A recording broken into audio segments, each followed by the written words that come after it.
even if 15 Pat years. and Glenn are See you later. cutting up in this efficient and brief, it's going to be fun. Departments and committees, the highway.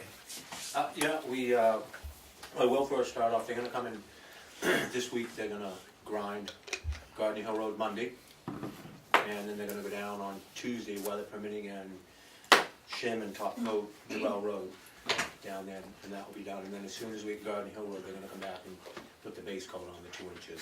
We got a week and a half of work to do after they come, to prep it, even then. Got a couple of culverts in Duell Road this week, and waiting to do, you know, those are all set. Been on Brown Hill doing a bunch of under drain up above the intersection of Keys and going towards the Sandwich line. We have a real problem here in the spring of the year, a real big problem. We got about 500 feet in and we're all done for now, and we got the 2 worst places, so we've had pretty good luck with doing that the last couple of years. It makes a big difference in the spring of the year, just give it water a chance to get out of there. The rest of the roads, just done up with the grade whenever we can, going around doing that. The regular maintenance, we'll be pretty busy between, and people should expect delays on Duell Road and Garden Hill Road the next couple of weeks. I mean, the road won't ever be shut down, there's gonna be a lot of activity going on, so, just a heads up for people. We took delivery of the new truck finally from Liberty, just a cab and chassis down at Fairfield.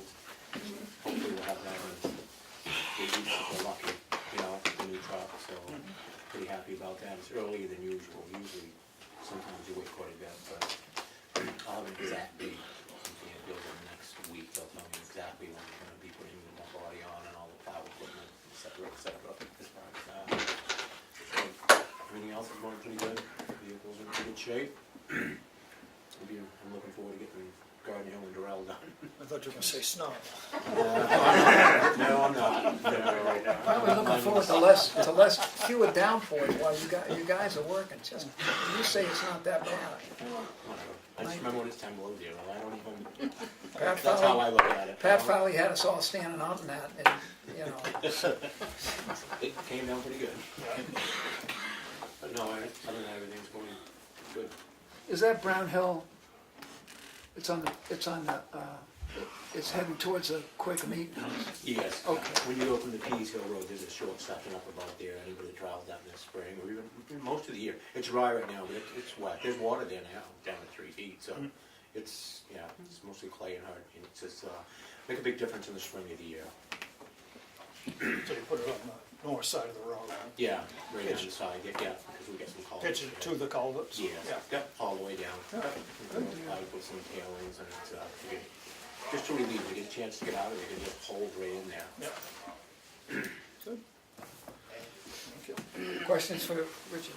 Thank you for the signage and the cones for the street fair, appreciate it. Anytime. Yeah, good point. You're welcome. Questions or comments for road agent? Thanks, Richard. Thank you. Thank you to the whole board. Glenn, Yes. I know you're busy quitting smoking, but Yes. Nothing, everything's going well. And I don't have much to report. Trash is still flowing. good deal. As long as it's flowing out. What? It's still flowing out. Yeah, it flows out pretty good. Yeah. I had to get it flow uphill like it does, but it does. Well, I'm just wondering because of our recycling and stuff, whether that was It's still going. That's, Still able to get rid of the paper, but no revenue on it. okay. But it's still going out and they're using it to recycle it. Questions or comments for Glenn? Just kudos for there was a letter that was sent to the Board of Selectmen Well, thank you. for your outstanding, from a resident, for your outstanding performance at the Thank you, transfer and I station. thank that person. Yes, correct, from Good for you, Glenn. Ann. Yes. Did you post that in the, office? No, Probably should. no. But thank you for the Geez, Glenn, idea. it's a testament that somebody likes you, not that the rest of us. There are very few of those. Give a special frame for that. Dana's not here tonight. because it's illegal to work 168 hours a week. No, it's not. So- It's not at the state. I'm sorry? It's not at the state. Well, but for the town it is. It's Yeah, clearly, we can't afford it, we don't have so much money. and, well, he doesn't get overtime. He just gets, oof. Parker, Summer program wrapped up today. Pretty good summer, the numbers were down. There's been a slow decline the last few years as the school populations dropped. Hot summer. I think that deterred some kids from participating in classes. In fact, that's what they said. We had some kids go home early, but, they show up and don't have a breakfast, or, but, overall, good summer. No injuries, just scrapes. I know he said there's no such thing as a minor scrape, but, no broken bones or stitches or anything like that. Went to Farnum today, and it was very, very hot over there. I will be posting signups for soccer, and that will start. Usually we wait about a week after school starts, let the kids and the parents get back into the swing of things at school, and then we start off with our fall stuff. I'm going to try to offer flag football again. We haven't had the numbers to do it the last few years. We offer it. A lot of kids went to Meredith. A lot of kids went to tackle football in North Conway, so kids seem to be going other places to do it. We used to be able to play with Ospey, Madison, Sockeye Valley, and then at the end it was just us. And so we had it a few years when we've done intramural. We'll try to offer that again this year. questions for Parker, comments? Kelsey? Just wondering, it's been almost a month since we gave you the redone sheet of paper. I can send you another one if you don't know where it is. No, I've got it. I will get that. I've been, And if you could either shoot me or Darlene to shoot me, like an email when you have it done, and you can either get it to her so that we can go through it, or if you want to come to one of our meetings, our next meeting is August 21st, so that we can put you on the agenda. Yep. Okay. I did get some of the stuff in attendance sheets. I got 3 weeks of them copied. Yeah, I didn't have time to do more. I'll get you the other 2 weeks. I didn't have time to get them all done, but I got as many as I could done. It could get done. I'm on salary. I'm doing 40 hours, and I'm heading into a slow period now, and I'll have plenty of time to do it. That I will get you all of that. I've been doing some of it and putting it together, and I'm going to finalize it. Yeah. So you can either just give it to, just leave it here at the office, and Darlene can email me, or if you want to go to a meeting to let me know so I can put you on the agenda. Okay, yep. Chief Littlefield, someone who's making smart aleck comments about you're working too many hours. I'm glad to see you though. Would you care to let us know? No. My turn to speak? Oh. Yeah, it's been busy. This, They don't want to. Their support. yeah, so everybody clears out when I start talking. Processing here. I got called out at 4:30 this morning and it's been out ever since, so. So, big issues obviously that we've had, and I've spoke to a few of the selectmen about, is obviously the detour has caused a lot of issues throughout town, not just the area near the bridge, but the people are GPSing their way over Cleveland Hill Road, Bunker Hill Road, Bryant Road, trying to get to McDonald's. I mean, you name it, they're lost. I mean, up into Bryant Heights, where it dead ends. And this is my dispatch. 1 second. Speaking of which, while he's answering that, I'm hoping somebody is going to put a thing on the exchange or someplace where we can get some information out. People really do get frustrated because, the GPS says to take Butler's Bridge and go up Tamworth Road and then go up Chicago Road and go home free. You're going to get to North Conway, start your vacation, and folks get a little bit frustrated, a little bit short-tempered. But if those of us who live here could remember for a little bit, you know, Best Sermon's a good example. That both ends of Bunker Hill Road, there's a stop sign at the south end, there's nothing at the north end. And at the north end of Bunker Hill Road, there's bad sight lines to the east. And little kids, I mean real little kids, like babies in arms, 2 of those, right in that corner. Other kids to the left, there's little kids on horses. So if you and I and everybody around town can remember to kind of decelerate coming up Tamworth Road. I understand people are frustrated, I don't want you to get rear-ended, but if we could just remember that, you know, we'll get the folks there, but if they could, you know, I understand the frustration of having difficulty, but we gotta do something. Sam, Maybe that'll help. The Google guy was on Whittier Road today. if what? The Google guy was on Whittier Road That'd be with good. the big Google thing. Oh, yeah? Google Map guy. I think I know Google you, I know and Jim. Waze have it. The major ones that your GPSs, they're internet connected all the time, they get the message. The DOT's Traffic Management Center has contact with them. They do it for accidents, they do it for construction zone. I know they have it. I looked at Google and they have it. Richard Roberts told me that he checked Waze and they have it. Good. But a lot of people buy the TomToms and they never update, you know, they have what's in them and then. Your phone, What is I a know you and Richard went out, and put more, I know Richard put more, a little bit more signage out there, Well, over the last couple days, so. Well, yeah. yeah, so if I can get back to what I was talking about, we had the detour issues. Sunday we ran into a big issue. I guess it was a lot of cars coming south, you know, trying to get back south, piled up, turning around down there in everybody's driveway, rude, some not rude, just a large amount of traffic. I spoke with Matt McDonald at one of the departments within the state. I give him credit.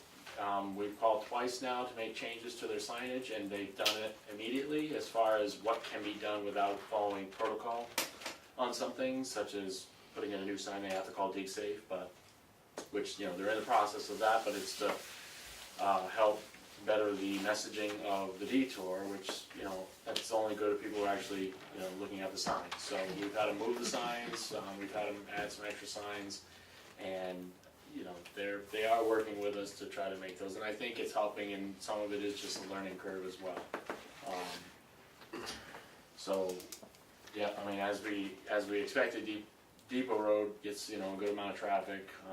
I think the unexpected really is Bunker Hill getting way more traffic than anticipated. We are trying to address the other issue up here is obviously Cleveland Hill Road has nice new pavement, and everybody is trying it out, so they are progressing at top rate of speed. So those of you that go out that way, you've seen our sign out there pretty much every day, in both directions. You had the stats from last month, about more than what it felt like. I mean, they about on par for the rest of the year, but just felt like we actually had a slow month. We're trying to get caught up on some things. We have some open cases, whatnot. So yeah, I mean, just the start of August though isn't looking pretty. Just the last 10 days, we've had 5 accidents, 3 DWIs, 1 untimely, a DV arrest, and 5 call-outs. So the overnight thing is gonna become an issue, I think. And I gotta look at the way we're doing it, and you know, I've started pulling some other agencies' ideas and stuff, and maybe draw up some ideas and try to figure it out. So, Any idea when Troopy's gonna be? not anytime soon. I heard that from a couple sources up high in ranks today, and there's no light at the end of the tunnel and you know, it's kind of one of those almost shooting yourself in the foot type of things. Like, you know, we're here, we're able to manage what we can manage, so that, you know, in some sense, in our town at least, you know, changes staffing levels or whatever. But there's just staffing issues all over the state for them, and so they're, you know, they might get staff in here, but they're pulling them to other barracks around the state. So it doesn't look like they're gonna have full-time coverage anytime soon. So that, it does affect us because, like I said, in the last 10 days, we've had 5 of them be call-outs, so. And I think they're unsafe, quite frankly. It's just that, I mean, two call-outs turned into DWIs, and it's just an interesting way to go about it. But anyway, we're still kind of muddling through the application process. We have one prospect that we might be considering throwing some sort of informal offer at, just to see what they're interested in. So that's still out there, a possibility, but there is postings still out there through JobWorks, and I believe it's still on our website and the municipals. Yeah, I mean, it's it still out there. I mean, if people send in applications, we'll still entertain them, so. I don't know. I think that's it for now. I do have something pending, so. Questions or comments for the chief? Thanks, chief. Good night. Have a good night. Yeah, get some sleep. Yeah, I was gonna say that, it's not my. Just sounded exhausted. Jim, are you here for the fire department? So, Richard thought he'd be back, when I talked to Richard Sunday, he thought he'd be back Monday or Tuesday. We had a PT session, I think it was Friday. He went from a walker to a cane to no cane in one PT session. He thought he'd be back Monday or Tuesday. He's still not back. Haven't got a hold of him since, but that's, hopefully, he's there, because I'm only sleeping 3 to 4 hours a night, 7 days a week at this point, so. I'm not as young as I used to be able to do that for long periods of time. It's a lot harder now. Open bids for the new truck at the fire wards meeting. Becky was there, but I see she's not here, so. We sent out 6 bid packages.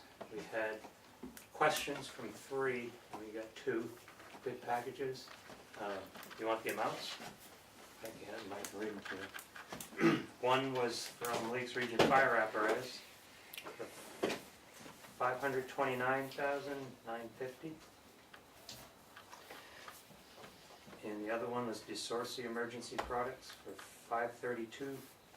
$532,808. So, a couple things. Bid packages for fire trucks. We send out a set of specs. All the companies do it their own way. So you get a set of their specs back, plus your own specs, and a 3-ring binder that says step 2. We met Tuesday night, and we're meeting again tomorrow night to go through them, to try to compare, make sure we're comparing apples to apples with, a couple $1,000 spread on an item like that. All it would take is for what appears to be the low bidder to leave one thing out, and now he's not actually low bidder anymore. So we've got to go through that to make sure we're comparing apples to apples. And then we've got to figure out, we've got to talk to you folks in the CIP about money, because that's more than what was in the capital improvements plan to be spent this year.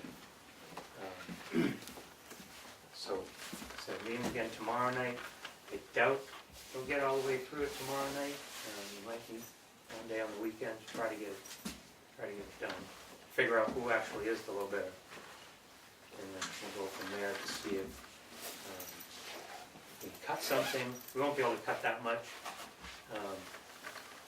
But there's a chance, we might go from, what we specified was a custom cab, similar to Engine 4, which is in Chippewa.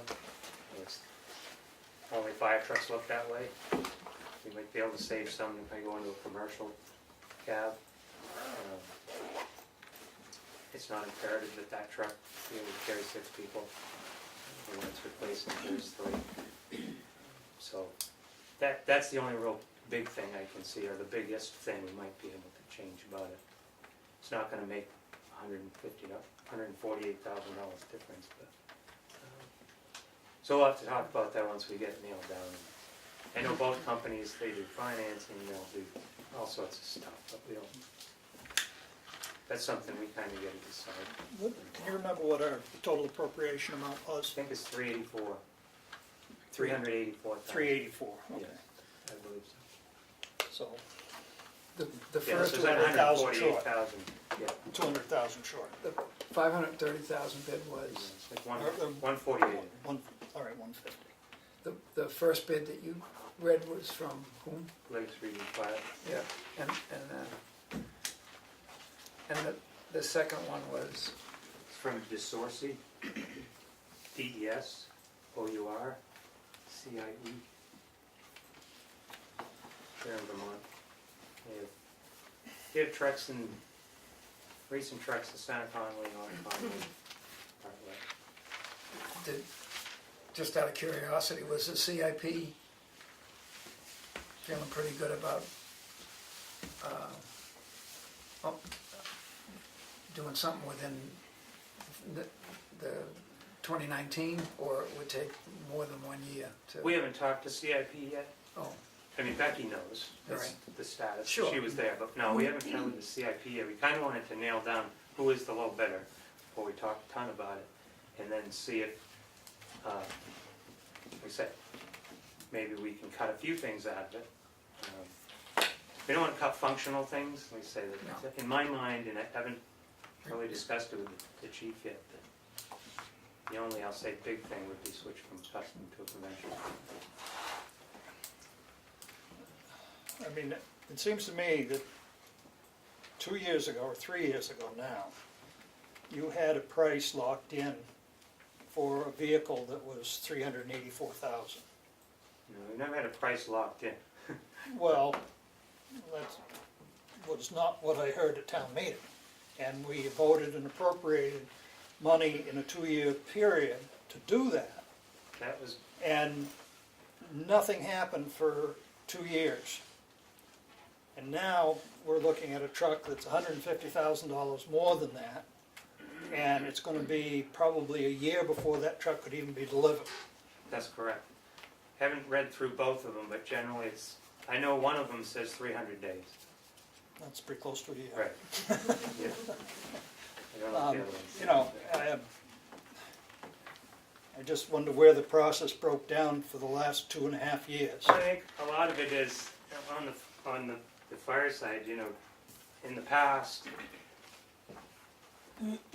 fire was completely in control of the budget. They had to manage their capital reserve fund, put it aside, see how much is in it. And the whole CIP process is quite a bit different. And somebody, the chief, fed the CIP a number 5-6 years ago, and that's the number that's kind of stayed there. And nobody's done the legwork on the fire side to make sure prices, you know, that price is still current. I think that's the biggest breakdown, is nobody on the fire side kept checking prices. I think if you look back, that 384 prices has been 384 for almost 10 years. I mean, since we started doing CIP, I think.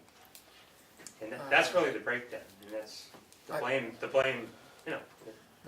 the difficulty is that you can't, nobody can sign a contract on either side until the money is raised and appropriated, and avoiding a 1 year crunch.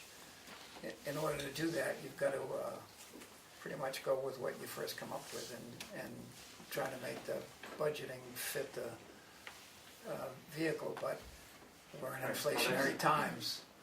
The people are, the average new car is going at 30 or 40 when 10 years ago it was 19 or 25. Right. And we got some inflation going on, and I'm assuming the longer we wait, the worse it's gonna get. And as you know, the capital reserve fund, it's okay, but your buying power, I believe, is reduced even more in the capital reserve fund with a little bit of inflation than any other way. And I can understand the difficulty of trying to nail down something 6 years hence. Jim, are you? Yes or no question, please. is the fire department, Tamworth Fire Department, looking for the Cadillac of fire trucks, or are they looking for the Buick of fire trucks? If you were to compare it to some other trucks around, it would probably be more like the Chevrolet of fire trucks. Thank you. Jim, are you taking into consideration that one of the businesses that placed a bid on it is a local town business? What do you mean, taking into consideration? Well, my opinion is that they should go priority. If it's a taxpayer in this town, it's a business, that should be top priority. Here's, tell me if I'm not hearing this right. I think what you're saying is if the second bidder was, say, 2,000 higher than the low bidder, and he was the in-town guy, you just assume give it to the in-town guy anyway. I absolutely would. Okay, that's what I thought you were saying. And that, I mean, if it was 100,000, I would say no. Right. But if you're talking a difference of $2,000 and it's a local business here in this town, I would say that that should be the priority. Other people kind of think the same thing? Yeah. Who, It's a small who difference. approves that? Who signs that contract? The fire wards signed all the bid contracts, yeah. The vehicles belong to the fire wards and the They station? belong to the town. Fire I wards, want to the check town, with the fire, DRA and see who's supposed to sign the contract Okay. for them. the town, the fire wards are town officials, just like your town officials, they're elected by the exact same people. Yeah. Right. So Absolutely. it belongs to the town. There is no, But the question is, it's the purchasing of a town piece of equipment and property, and I'm not sure whether right, this, DRA likes the fire wards to sign it or the Signing- selectmen. So right, it's I- actually kind of two things, it's signing a contract and it's purchasing equipment. Right. All the other stuff, the purchases that are made are done by the fire wards. Whether it's hose, ladders, $5,000 body work, whatever. All I can tell you is in the past, all the trucks we put out to bid been done by the fire wards. I don't know if laws changed, I don't know if we were doing it right in the past. I just I want to don't, check. I don't think the fire wards are interested in signing a contract that you don't agree with anyway, so everybody's gonna be in agreement before you do it, so. I think it's, like you said, it's more of a technicality, see what it's supposed to be. Just want to make sure we're right. Right. I think the last time I paid any attention was the EU and the wards, and maybe the chief at that point saved us $149,000 on a truck. On a demonstrator. Yeah. Yeah. Well, that was our in-town fire guy that Dan's talking about, who had a demonstrator, and he knew we were a year or two out from a truck sort of like that, and yeah, right. Good. I was really happy that the lower bidder was the in-town guy. He's the one that, on the face of it, is the $2,000 cheap. My So personal opinion is, so I'm gonna- it should always go to the town. It should always go to a town, a business in this town that's a taxpayer. As long as it's reasonable. Yeah, if it's reasonable, yeah, absolutely. And there's consideration of doing like some towns do. A lot of towns don't put them out to bid. A lot of towns just put out an RFI and then they meet with them all, get a proposal, and they say, oh, we like this one, we like this one. We historically, other than the demonstrator that we bought off the lot, so to speak, have always done a competitive bid process. So it takes us at least 5 times the effort to write our own specs that are good enough to be put out to bid to multiple manufacturers than it does just to send out an RFI and get them to send you stuff and you pop through it. But historically, we've felt like we've got a lot more bang for the buck, that the competitive bid process has saved us a bunch of money. So we did it again. The disadvantage, in a way that we have now, is that we have an in-town fire apparatus person, and I think because of this, the sentiment you're expressing, other people are saying, all right, they're not gonna give it to me, I'm from New York, or I'm from Connecticut. So they didn't bother to bid. The second bidder is from Vermont, St. Albans, Vermont is where that deal is. But the wards, like this board, has a fiduciary responsibility too. So Right. you really do have to consider all Right. things, but And that's, all that's why things being when- not quite when the equal.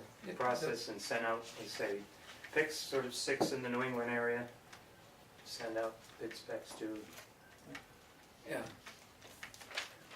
Is there any other vehicles out there? I mean, as you say, like a demonstrator or something that sort of meets their qualifications? It's not a brand-new vehicle? I mean, you know, you drive it off the lot and you've lost $150,000, Yeah, evaluation, right. you know, to sit and, you know, in the fire station and go out 20 times a year or 30 times a year. Pretty pricey every time it drives out the door. Right. Yeah, you don't see looking, because we get flyers and whatnot, you don't see this type of vehicle in the sale often. The closest thing would be a heavy rescue type of vehicle, and those are, you know, the ones you see are 70s, early 80s vintage, and the bodies are aluminum and corroding off, and they're galvanized steel and the rest. You know, Pretty hard. you have a luxury, which we don't have, of opening bids and comparing your specs with their specs, because it's not exactly, when we open bids, we can't say, here's the two lowest, so we're gonna negotiate with those people and maybe make some changes in the RFI. We can't do that, but fire wards can, because it's a matching up of specs, it's not. You could do it if you're opening bids. I don't You have to make sure the two compare. Right. If one guy leaves out 2 things, Right. and the other guy includes everything, Right, you but- have to check for that. But, well, In my real job, I do that for multi-million-dollar contracts, and we open bids, we look at them and say, okay, the apparent low bidder is, right, and then somebody or somebody's, in Right. the case of the $30 million jobs that you do, goes through and makes sure all that's in line. I mean, you have an obligation to do well, except that it's competitive bidding for us, and so. that. No, that's what this is. True, but and you're right, the specs have to be there. Right, And- you have to check them to make sure Right. But they both do bid that. on the We same do thing. that. I'm sure you must. we do that, but that's done after we live, you know, here's our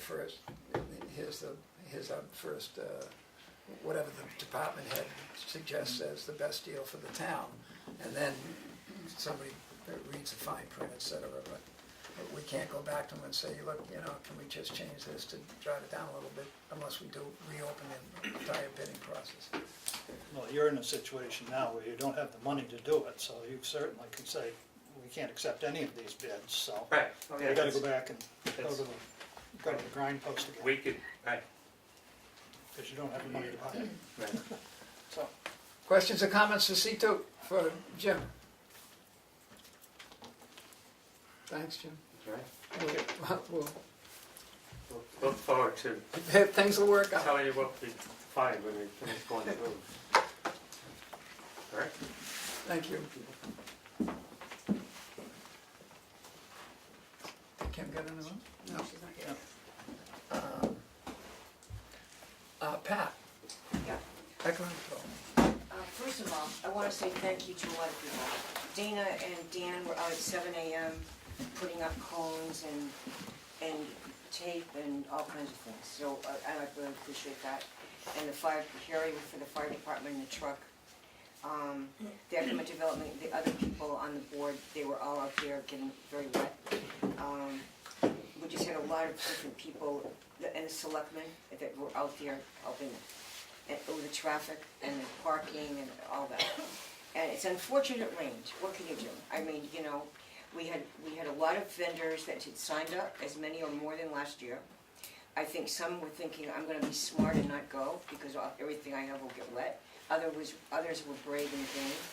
People did have fun. We had music and food and whatever.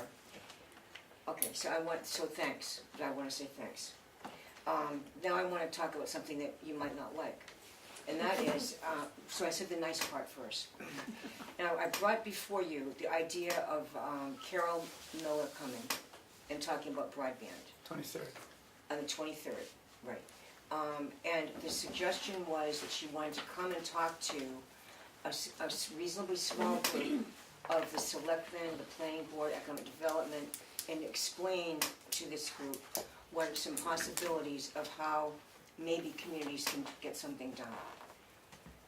And then I think And I'm thinking, when in fact you made the arrangements, it's still gonna be the 23rd, but when you made the arrangements, you said, let's have it at 6 o'clock when this board meets, on a Thursday that the board meets.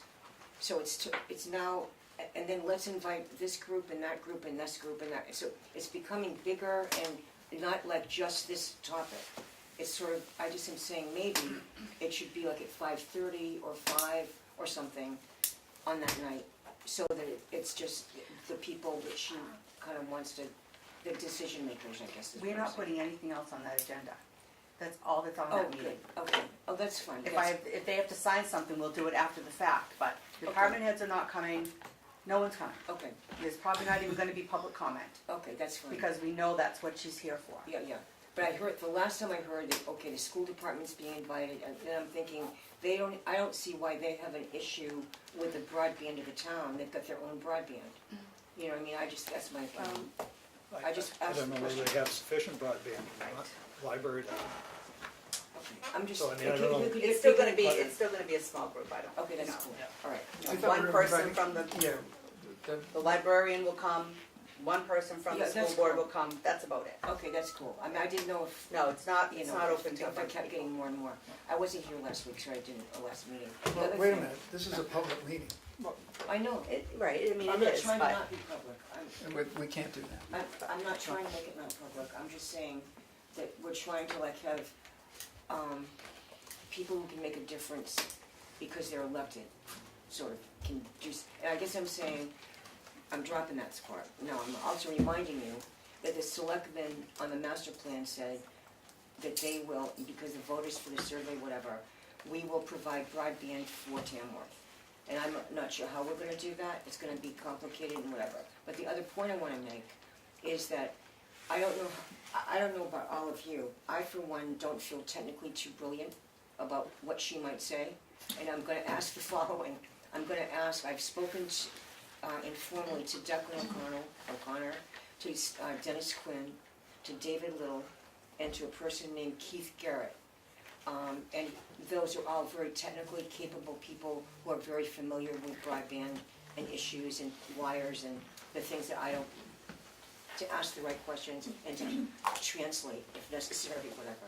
But I just wanted to bring you up to date on that part, so thank you, I didn't know. so are they coming, because I have a call in to Declan and Dennis. Okay, they verbally said that they would to me. Okay, and I so I don't spoke- have to call them now? no, they told me that I'm responsible for reminding them. Okay, And David's right here, you remember? Okay, and Keith. I know Keith. Yeah, and Keith said that he was, okay, Okay. he was cool. All right. So that is good. And Pat. the other thing, there's one more thing, Can I? sure. It's on John's video, we've talked about this, you know, a lot of people are interested. But if at the appointed hour, you know, all those people, the representatives and those folks, and the Red Chinese Army, and the Mormon Tabernacle I mean, Choir, I understand. and the Marine Marching Band shows Okay, up, right. we have to call the school and say, hey, can we have a room, because it's an open meeting. Right. We can't, I'm not trying to close it, I'm just trying to, in other words, There's the just more nothing people. else is gonna be happening on that night. Right, the so- more people and that's that what are, we decided. that aren't gonna be able to do anything about it, that's all I'm saying, I don't They're care. gonna come and listen. They can, whatever, everything's cool. I just didn't say that. One more. but can you tell the lady the situation we're in, Yeah, About- not a problem. you know? No. I mean, No, I would envision that, okay, say that we had it at 1 o'clock in the afternoon someday, which we're not. It doesn't matter, forget that. It's done. We're good. We're not changing anything. But I wanna change the subject a tiny bit. Is there a committee that is dealing with the contract for the TV thing? The thing that the 18 years expired and you had a lawyer come in? This is a committee of the whole. Okay, fine. I didn't know if you might be interested in talking to someone who was involved in another town's negotiations with them, who wrote a contract for it, and has a copy of that contract, and described some points that were in it to me today. And I didn't know if that would be helpful if you talked to that person. You'll get a copy of I was gonna say, just get a copy to read for now, Yeah. if they send Do you it if over they've got one. it. Well, he's gonna be here on the 23rd, and you can maybe talk to him informally about that. Which I thought that I was very, he asked me that question because he said, he now is a resident of Tamworth. And I just sort of felt that, well, that's really interesting. Because there were points that he was making that were different than what we heard the lady lawyer say. That there might be some changes in what the density requirement is. There might be some changes in how long the contract would be, and that sort of thing. And so I thought it'd be helpful to you to know that. I'm sorry? The lawyer said those are all those 2 or 3 points are negotiable. But our estimate of what the answer would be were different than I was hearing. We've been in contact with the representative of the Brookfield Select Board, who, they initiated it, who were interested in maybe getting some towns together to redo a contract, and they might be interested in. I love it. I mean, the more towns that are affected by this, who can sort of make some demands or else, just demands or else. I mean, that's the power that maybe you can use. We might ask your speaker if they're all right with us delivering a copy of the contract to other interested towns. And if they say no, that's okay. Okay. Darlene probably has that contract too, right? Which one? Tufton Borough? You talking about Keith? Yeah. I don't have it, but I probably could get it. I mean, 'cause that would be, I think, valuable to Is that the one you're talking about? Yeah. It's a contract with the town. You can Questions certainly for- get it. I just have a question about the street fair.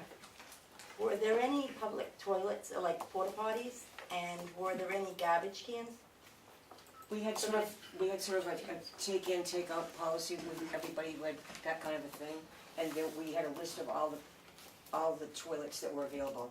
The town, Lyceum, and the other townhouse, but one, the UU church, this Methodist church, they were available.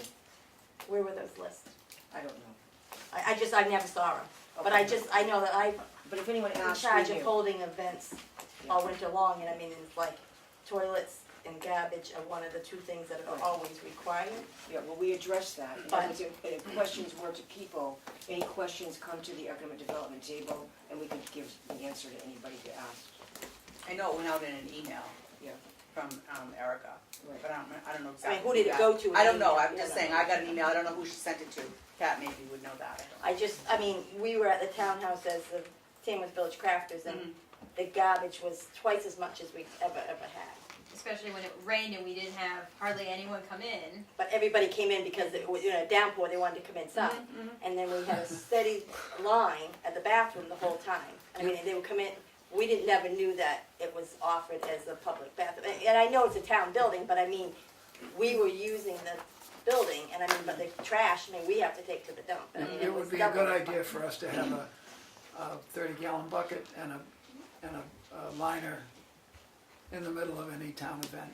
A point well taken, and we'll get on it. Also, did you guys ever consider a rain date? I know that That would have been good, right? I understand. The problem is. we were dry inside, but I know that. We're envious of that, okay. Because it was really torrential. But the It's too thing bad is- for everybody. I know. I was asked a few times about the rain date. I couldn't do that. I'll tell you the following reason. First of all, you never know what it's gonna do.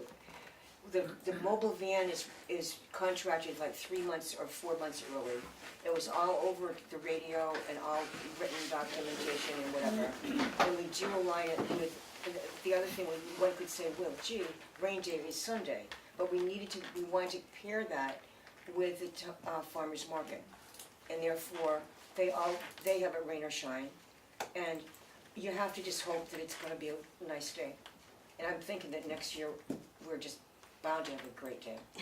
There was an awful lot of smiles There were, on foot traffic, people were laughing about the and the rain. little kids were playing in the puddles. And, There you go. Could we it was provide fine. puddles any other way? No. Best you can do. It was, I had a good time. I'm assuming most people had a good Yeah. time, Everybody especially was the good. people that bolted at 9:30.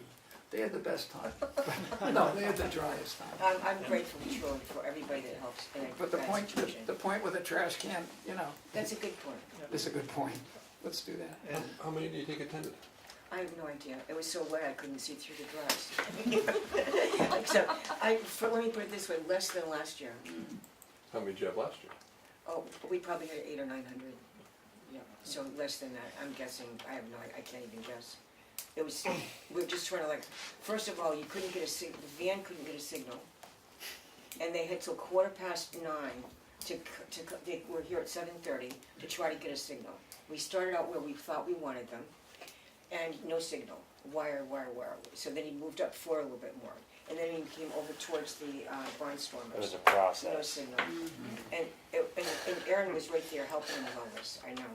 Right after he helped Jim We got it though. build a thing.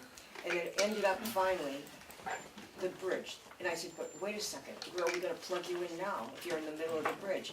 And the other store was great, and they had this great big long cord, and they were able to do it. Further questions or comments for EDC? Yeah. You kidding me? Go ahead. I just had one, Pat.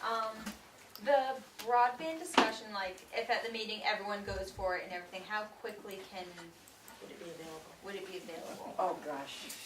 Years. We need to go with Yes. okay. There's a lot of detail about. Baby steps. Baby steps. Baby steps. What's just information now? Yes. Thank you. Just make it so. Don't Months, sugar. a year, 5 years from now. It could, it would be, you never know if something will come forward we don't know about, or some agreement with other towns. Further questions or comments for EDC? He said, hoping to God that. But I have, Oh, yes, he is. I'm concerned, I had several people comment about the traffic. Some people that have lived here a long time, some people that haven't lived here a long time. And the comment was, is there any way possible to keep one-way traffic through this short section of town? This is a pretty wide section of road.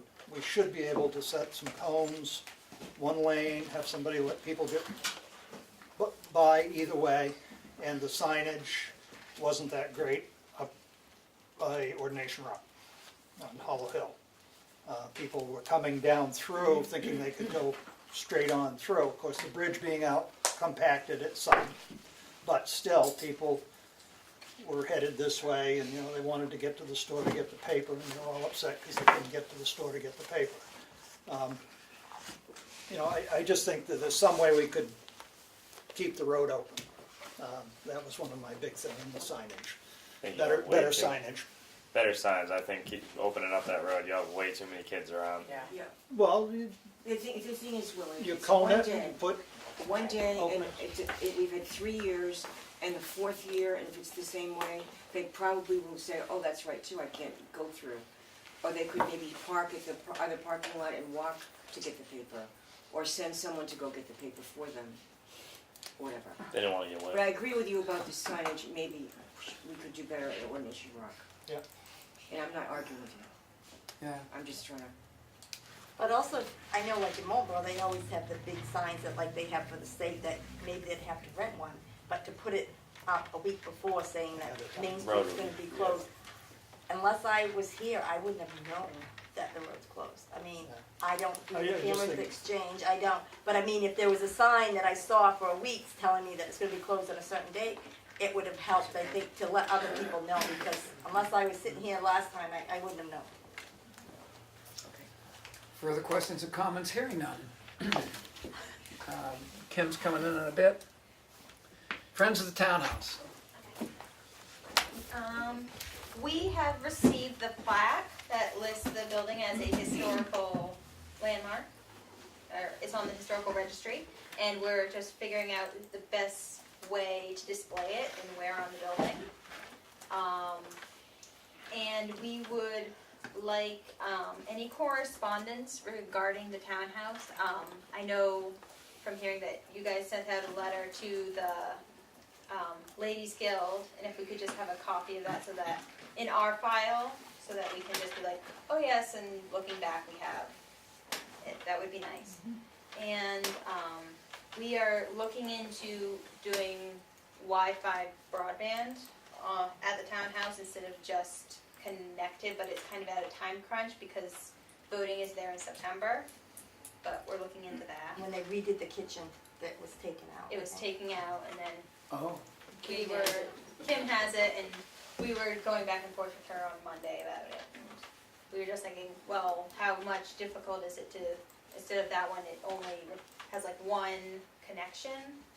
If we did broadband out there, it would be another kind of renting point.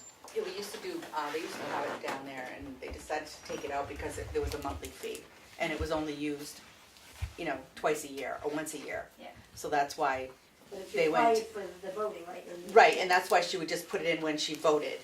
That, so just remember that there will be a monthly fee. Yeah.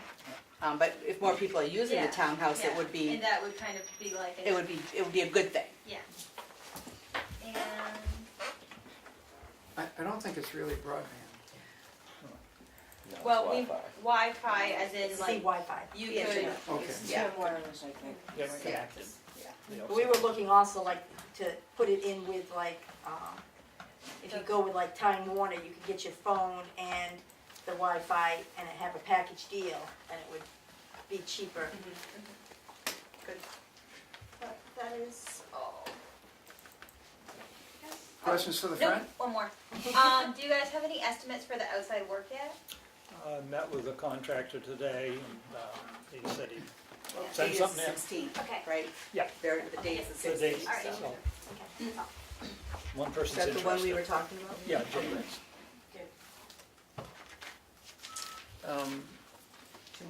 I'll go after. Okay, If you want. but remind me of my, don't remind me of my manners, teach me another lesson of manners. Are Jim and Sam here by invitation? No, If you'll stick with us, we're gonna proceed with whatever's here. The next order of business is supposed to be her, but she's gonna put that by and then public do you want me to comment. go get Kim? She said she was gonna come in and, be patient with it. So, public comment? Cassie? Yeah, me again. Want to sit I- up here? No. But I didn't really so, And the stuff. on Tuesday, I got the timesheets for the rec department for 2018. And I noticed, and this one's for Becky, but you can look at it too. The first sheet on top is what has been it for the last 3 years. And then one is the graph that I've been doing for each year, using the sheet on top as like an example of this is how many office hours, this is how much groundwork, sports and such. And then the last sheet is what is been the new normal for the department since May 17th. And I can't work with that. I can't do charts with that because it doesn't have any data. And I'm not just saying from a recreation advisory committee standpoint, I'm saying it from every committee that you guys have that starts up after May 17th, and they're just like, there's so many different parts in the job description of rec department head, and I know that there are different titles in other departments as well, like the police station, if the dump might have some different facets in the job that would be better visualized key status. I think highway is the only department that does that. Not anymore.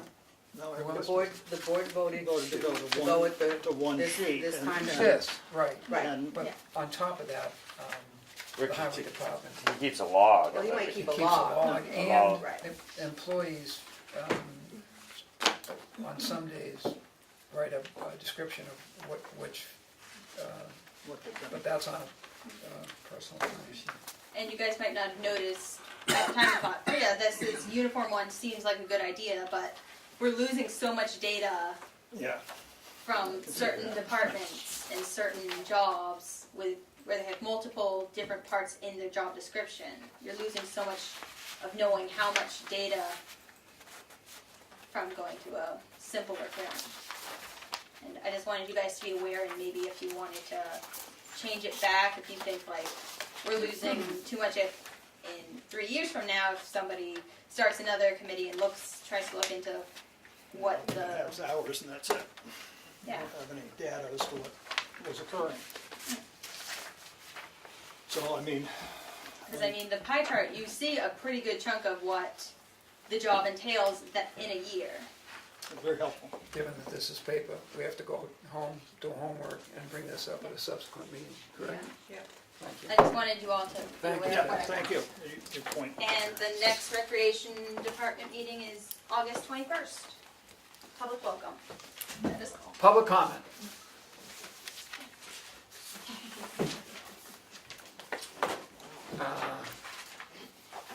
With your forbearance, we'll change this to CMI's on the old business here. If we recognize Jim and Sam and do that before the thrilling and exciting signature file.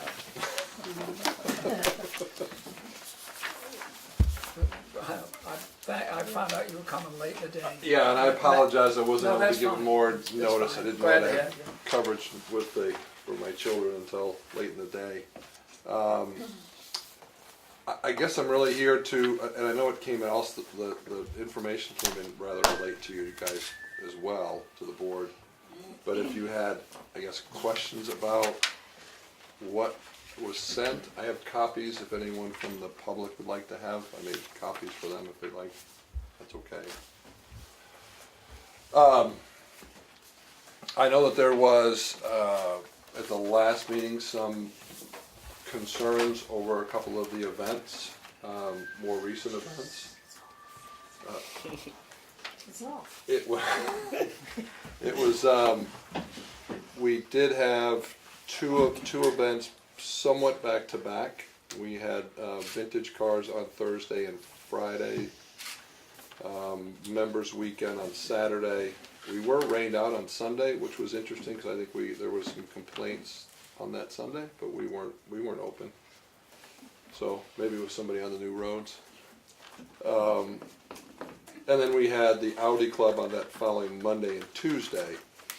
I think one of the interesting things is that, especially on the Audi Club group, the weather was very humid, it rained, very overcast.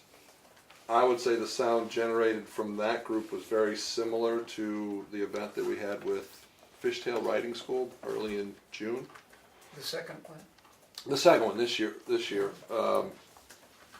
But the atmospheric conditions were so much different. And I think, just from being around our property and hearing what happens when it's a light, airy day, windy day, versus a heavy overcast day, and where we are positioned on our property, I think that has more of an effect on how our sound travels and is heard than, since the sound being generated was fairly constant between those two groups.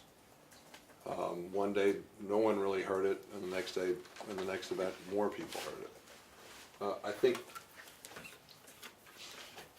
that is going to be the case some days. Some days it'll be more audible than others, even if the variable being what vehicles are on the course versus, one day versus if they're the same. It's a lot of it driven by atmospheric conditions and weather. The event we just finished up with the folks from Dodge were all plated street legal vehicles. We cycled through about 120 members of the media, both international and North American based press. So they fly them in, they drive over to Tamworth to Club Motorsports in one vehicle, they get here, they get a chance to have some lunch, and they go out in small groups of 5 or 6 and then drive what are the more performance based cars around Club Motorsports. And that's was the event for the last 5 days, and those where I took some of the sound measurements that the board was asking for. I mean, it's interesting in that they're plated vehicles, but they're also, for lack of a better word, a supercar. They're nearly 800 horsepower vehicles. So they're going to be, when they accelerate, whether or not it's on our property or on 25, they're going to be heard.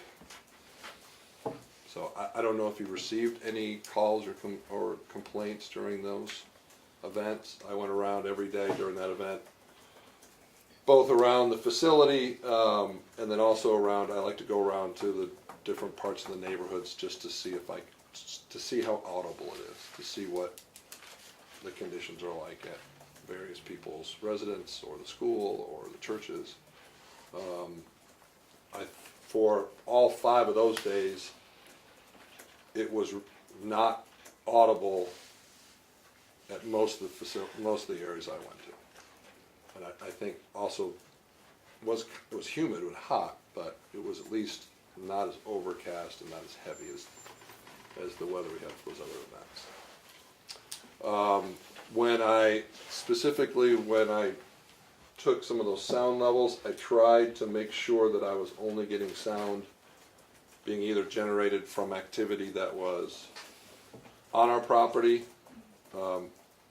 or when it was on 25, so that there wasn't a combining of the two. I tried to wait for moments when, okay, I know that that's one of the Dodge vehicles, or I clearly know that's a logging truck coming down.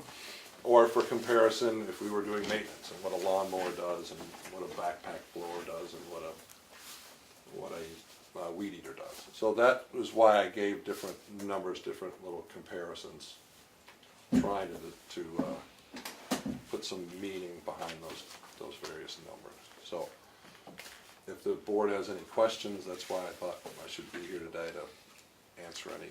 I haven't spent enough time with the paperwork, but there's a And if case. you'd like me to come back at the next meeting, I'm more than happy to come back. That folks my brothers and sister might have questions, and the public might, but, I gotta sit and. Sure, no, I appreciate that. Yeah, and I know that some of us have probably less professional measurements at some of those sites too. I'm just real curious as to how they match up. And that was I can tell you, I went around Tuesday with mine, and I just got this today, and I would say with my phone, it's pretty comparable what he was getting from the boundary line that I was getting on Whittier Road and Tamworth Road and Main Street and Chicora Road. Did you use handheld decibel meter? I used MK09 sound level meter. Thank you. And it's not. It's Down, it's right down the bottom. It's down at the bottom. MK09 It is. It's sound just level a. meter. I haven't gotten past the first one. So it's a unit that does a weighted average, which is also different than what is listed in the ordinance. But that's the most typical one because that's more the industry standard. So it's taking an average over a few seconds as opposed to instantaneous. Mine was, I could not hear the track. My noise, so I'm clarifying, was from other things. I mean, I could definitely pick up the crusher. Yeah, that was on Tuesday. I came up here to there the was to the definitely four corners crusher of the that was going. Unitarian. It was, Yeah. that was overwhelmingly taking over my phone. And that's so another reason why we've set our operating hours is to try to capture the time when most of other sources are generating sound. We've been approached by a few folks that wanted us to operate from what they consider our off hours, to use the facility from 5 o'clock p.m. to 9 o'clock p.m. and do some things where it's kind of outside of our normal parameters. It wouldn't be in the way of our members or another rental facility, but it would be another group coming in. And we politely declined because it would be when everything else is quieter and the background noise is quieter, and it would be more prominent. So it's another way for us to try to manage our sound effectively, is to do it while there is other sound being generated.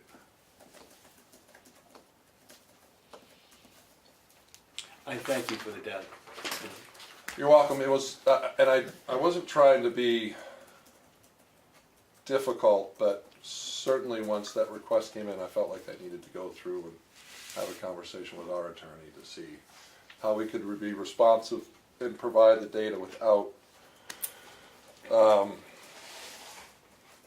don't know what the right word is, but he was certainly concerned about if we respond under an ordinance that we don't feel is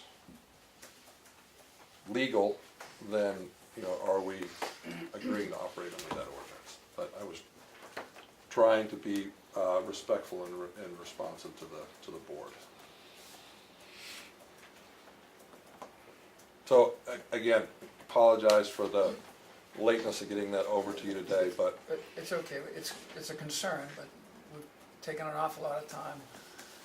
You know, it's been an ongoing thing, and it's gonna take some more time, but at least we have some data, because we were devoid of any information to get assessed or talk about or whatever, so we appreciate it. sure. And I'm more than happy if we want to do something in the future where more of the public knows about it and we have a conversation. I'm happy to come back. I think that your offer to supply the information to interested Yeah, but folks would be, I've got copies, so I thought it would be easier than having to make a public request.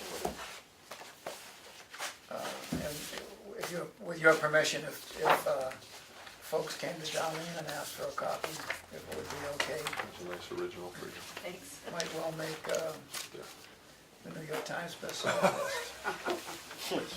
You know, lot of interested folks. Hopefully I don't have any typos in it. It's always It doesn't matter unless they're in the numbers. What's that extra zero on there? I think there's one. I know one was supposed to be 100 feet. I think I wrote 101. I didn't measure it out to No, I 101 see. feet. Yeah, whatever. I was hoping out of order by asking, Mr. Honchide said that he was open to answering questions from the public. I wonder if it would be possible to have a conversation when the public either didn't have to go through the select board. I guess that's the end of the sentence. You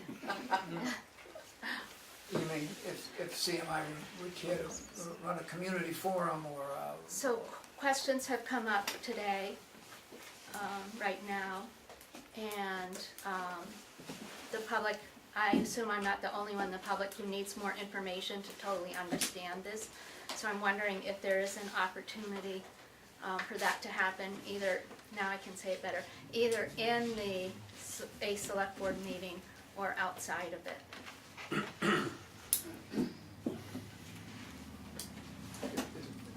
you know, I'm sure that you and Susan would provide you specifics, and these folks would, it sounds like the outside, would you prefer the outside?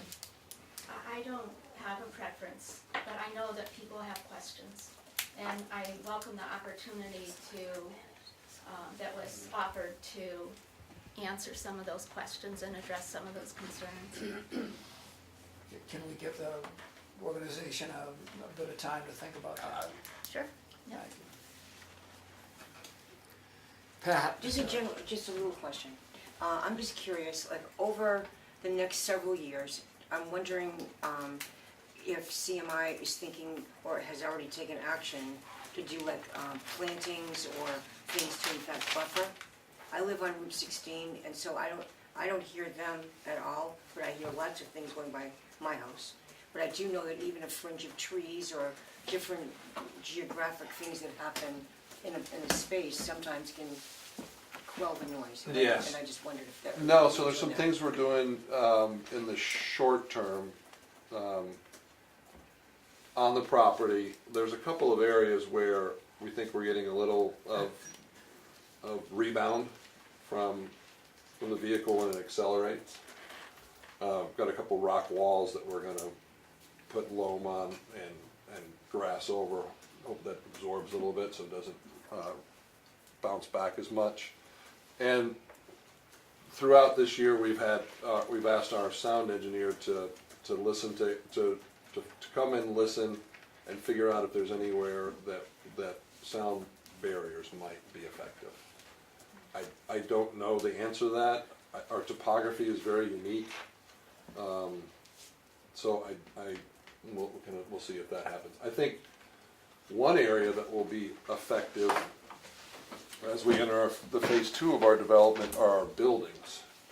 One area right on the center of our property is where we have sited our clubhouse, which is a building that'll run along the front area, front straightaway. And that's an area of more acceleration, so that will help absorb some of the sound, because that would be a physical building there. Did I answer the question? Thanks. We had some discussions with them on tree planting, and we have started to, in one area where originally we were gonna construct something and then we didn't, we started to revegetate that area. It'll certainly take a while, but, Thank you. you're welcome. Sir, Some extra copies of the monitoring results are given to you. It might benefit us. If we looked at it right now, you could take a 5-minute break. We might have questions about it. Because it's sitting there on the table isn't doing any of us any good. Do we do that? Passing around?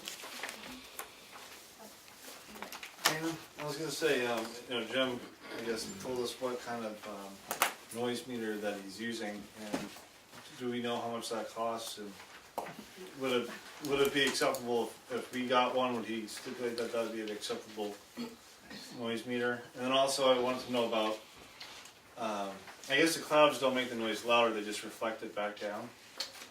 Is that the idea? I think for us, yes. It kind of, instead of it dissipating more, it almost holds it back in. It's a little counterintuitive if you think. Sometimes you think heavy will absorb it, but it actually seems like it has more of a chance to bounce. I mean, there will be times when, before we open, I'll be at the highest point, farthest away, but I can hear the operation that's going on at Ossipee Mountain. For this heavy, at Ossipee Mountain Land, where they're, and it's just, I could hear Lakes Region, their phone go off, because it's just the nature, it just seems to hold it in and bounce it around more. Those are, for when we're operating with our members, if it's not a pleasant day, they know they can come back. It's not, our usage gets really light if the weather is bad on one of our member days. But if we have rented the facility to one of the clubs, they have rented it, their members have paid them, the club has paid us, so they're still gonna have a desire to consume it. They'll have people cancel because they don't want to go out in the wet weather, but they'll still go out and drive the course. On the second point on the noise meter, is the noise meter that you have, you're happy with it, and is it expensive? Is it something accounted for? It's not expensive. It's not professional. It's not calibrated. It would never hold up in anything beyond trying to give a data point comparing what is happening on our property, 25. So I would say no. For us, when we're have a vehicle that we think internally is not meeting our sound requirements, then we test it a couple different times, and then we have that car come in and tell him he has to fix it.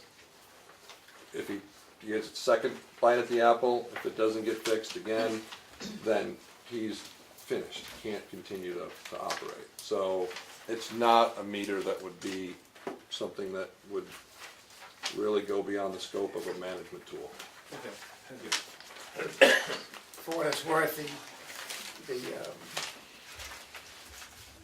the noise meter that was included in the budget, but which the board felt not to purchase, is calibrated, has settings for noise ordinances, has settings for engines, has settings and instruction manual which suggests what settings to use.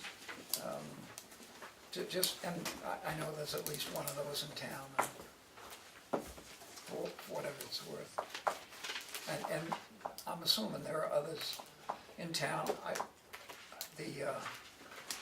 As Dan says, the phone, the app on the phone is, I would hope, they're gonna find it's pretty close to these statistics or pretty close to what folks are using in town as individuals. So So it sounds like you're looking to purchase something that's higher end than what Jim would be using or what Dan has on his I phone. think as Jim says, my understanding is this is most useful for testing individual exhaust, individual engines to make sure they comply with the regulations that they have, as opposed to some of the stuff that's around town is, you know, Joe Bennett is decibel meters, the people, handheld decibel meters, the people, you know, they sell a lot of them, but Linda. So I just wanted to say a couple things. My understanding was that the last meeting, the request was for data from August 1st, 2nd, and 6th, I thought. So one of the things I would just point out is just this doesn't actually speak to those dates. So I just want to make sure we're not talking about combining things, because those are the 3 dates I thought we were looking at. Having said that, I was home, not on August 1st, but all day August 2nd, and the following Monday, which would have been August 6th, on Tuesday. Those were good days. I mean, meaning the level of noise was reasonable. So the first day that I was home, which would have been August 2nd, I would say somewhere in the afternoon after 2 o'clock I was aware. I could hear some vehicle or vehicles on the track, but again, it was never at any level that I considered problematic or that I would have sent a complaint in about. It was totally fine. So I would want to share that because I have been someone who's come here and said when it isn't fine. So again, you know, as with the June event with the motorcycles, it certainly seems to me that this facility is capable of operating in a reasonable manner, and sometimes things do go wrong, which reflects more the litany of complaints that came up with the vintage cars and then the event right after that in late July. And I was home for one of the vintage car days, which I believe was the Saturday, and I sent an email that day, which I think was the 21st. That particular day, I would say, was not particularly overcast. It was warm and humid, but it was a fairly open day.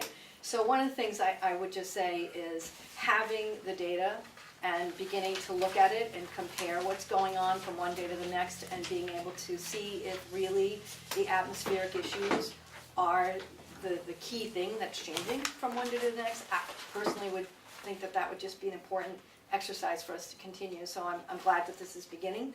I'm not sure, again, that it addresses the days that the board had requested, but you know, this kind of sharing of information I think can only be good. I'm not in any way able to evaluate the appropriateness of the data or how it's been presented. I just don't know enough about it, other than to just say the dates are not the right ones. But I think we're making good progress, so I wanted to say that.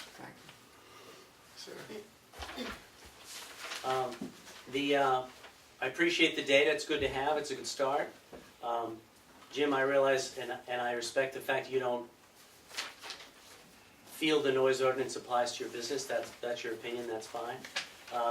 There are a couple of specifics in the noise ordinance that tells you how to run the noise meter. So I'm wondering, did you use the slow or the fast setting? Did you use the A or the B weighted frequency as described in the ordinance? So I'm curious about the methodology of how the meter was used. The meter was on a tripod at our front entrance that's collecting an average, so it's not an instantaneous level. It was on a fast speed, which I don't know if it is A or B. So I think, again, I think the data is good. It's good we have it. If you look at exactly how the noise ordinance says you are to take the readings, that method wasn't followed. It's supposed to be instantaneous in the A-weighted frequency. There's a slow and a fast setting. I think it's supposed to be on the slow. So I think, and it's supposed to be an instantaneous Lmax, a maximum reading on an average. So again, I'm happy that some results have been submitted, but it certainly is not the way the noise ordinance describes that the data should be gathered. And I only say that because I wasn't even in town when the noise ordinance was passed, but I think a lot of effort went into it, and it was very specific about how the data would be gathered so the data would be good. So I question whether the the real numbers of the data are, it all can be evaluated based on the method that they were taking. Just for what it's worth, because marketing is everything, the one that was proposed to the board is, if it was in town, it would be running A as opposed to C. It doesn't have a B setting, it has the A. As long as it has an A, you're good. And that, and A, slow, but sometimes not low, because it's less sensitive to things above 70. Under slow, low, sometimes it's high. It, you know, you can set it on high. You're probably going to get the same reading, but it's more accurate. Probably set on high for very high. I think it'd be helpful to have some more dates, gather some more data, but I think it's really only useful if the data is gathered in the method that's described in the ordinance, not just because it's in the ordinance and it's, you know, the Bible, but because I assume a lot of effort was put into the ordinance to make sure that the data gathering was the best way to do it. But the ordinance also states that data should be gathered in methods in using the most current professional standards, or whatever that phrase is in the ordinance. And that will require a little more effort and attention to detail than in this data gathering. That's actually one of the problems with, from a technical standpoint, those two sentences, the way that the ordinance calls out to have the data collected and best industry standards are completely conflict. And from a pure sound, without any, if you ask any sound engineer, a limit that low that's instantaneous it can't be met. We could put a chicken at our entrance, and if it crows, I would exceed 69. Sure, if you're close to the chicken, yes, it would. It's a taking of the property at that point. No employee could drive in. That's the problem with an instantaneous reading at 69, and that's besides, notwithstanding the fact that the town's own attorney has issues with it from a discrimination standpoint, and whether that's unconstitutional. Technically, it just can't be done. So that's why we don't do it, and that's why we monitor the individual vehicles per our Army Corps permit, because that can be done. No matter if I have an average, an instantaneous, an L-max, an LQ, we know when that car being driven by that driver is louder than other cars and is exceeding our limit. And that's how we manage, because we manage to that car. I don't agree that it can't be done technically. I think that would have to be a conversation with the. I'll have our sound engineer provide a letter to the board why it can't be done. Because I would agree it's a low standard. When I read the ordinance, I was surprised how low it was. I do noise studies all the time, and I was surprised that it was 69. And then it's lower on Sundays. That's very low. But when I read it, that's when I felt like the neighbors probably would be protected because it was low. But we can see now that it can't be met. At least the CMI feels that it couldn't be met and have them run a business there because it's so low. If it's instantaneous, and that's why they chose the average. I think there's going to be a lot more attention to that before the numbers we get are really useful. I don't want to sound like the guy that asks for something, then when you get it, you hate it. I still like that we got something. But just be clear what it is. You change the setting on the dial, if you go average, it's a whole different world. And the ordinance requires the maximum. And if the ordinance should be rewritten so it's more realistic, then maybe that's in our future. I think where we're at now, just having gotten the information, some of the questions and comments might be more reasons for what Susan proposed as to a community neighborhood session where folks who, my brothers and my sister and I are not, we don't have sway over the length and quality and et cetera, about conversations or about enforcement or non-enforcement. I think that some of the exchange of information might be of value too. Damon? At some point, would it be worthwhile creating a committee to look at what a change to the ordinance might look like? You know, something that everybody can live with? I see every town when they run into an intractable problem, they create a committee, and I'm just wondering if we're gonna create a committee. I'm just, I'm very curious, but I'm also very hesitant to work hard on solving the problem until we have a really clear idea of the nature and extent and scope of the problem. And this information, I'm sure, is gonna add this other information. We have an offer from someone in town to come talk to folks about sound and how it works. There's another gentleman who I think would probably do that to people interested in the community. And until we have a real idea, I mean, I understand the problem, but I don't understand the specifics of the problem. And I would rather understand the problem before we look for solutions. Well, it seems like you'd wanna get a move on before March. You know? Because that's when these ordinances can be changed or not. Not only that, but if you would remember that this was a petition warrant article, not, this was not a creation of the board or the planning board. It wasn't on the ballot, it was a Town meeting, yeah. It still could be amended. I'm sorry? It still could be amended by a town vote. Yes, it could. Only at town meeting. And there might be a variety of opinions as to how that would be So best be done. it just seems like if you wanna look at changing the ordinance to be a compromise, then you have to get moving at some point. In all respect to Susan's suggestion, you as selectmen are the administrators and the enforcers of the sound ordinance. And for conversation to happen outside of your ears, I don't think is productive to this process at all. Susan?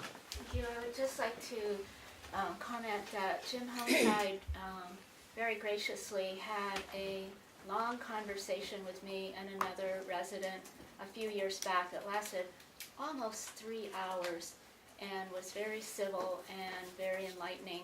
I think I can say that we found that we really didn't agree on much. We didn't even really agree on what the basic facts were, but we also agreed that it was good that we had the conversation, and we also agreed that we should have further conversations. So I think that the more understanding we can have, the better. And I don't think that that's necessarily your job as a select board to facilitate that, but since it came up in the meeting, it was my suggestion, and I stand by that suggestion. I think it would be healthy, and it might even be healthy to bring in a professional mediator to facilitate that conversation. Dialogue is always good. May not agree at the end of the day, but having a conversation at least gives you both an understanding if one is listening. Hey. I agree dialogue is always good, but I still just have to say, we continue to single out CMI. We don't bring in Pine Tree Power and have dialogue with them. We don't bring in the logging companies and have dialogue with them. There's all kinds of noisemakers in town. We don't ask to meet with all of those folks to see how they can quiet down. I just feel like we continue to hammer at CMI, and we are picking and choosing and picking at them steady and constant. I really do, and I just have to say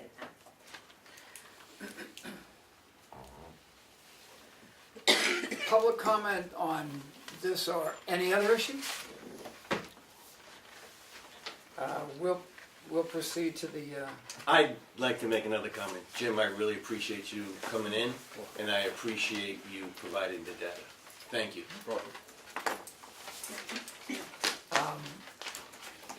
Administrative update? Oh, Kim, I'm sorry. Oh, sure, no, that's all right.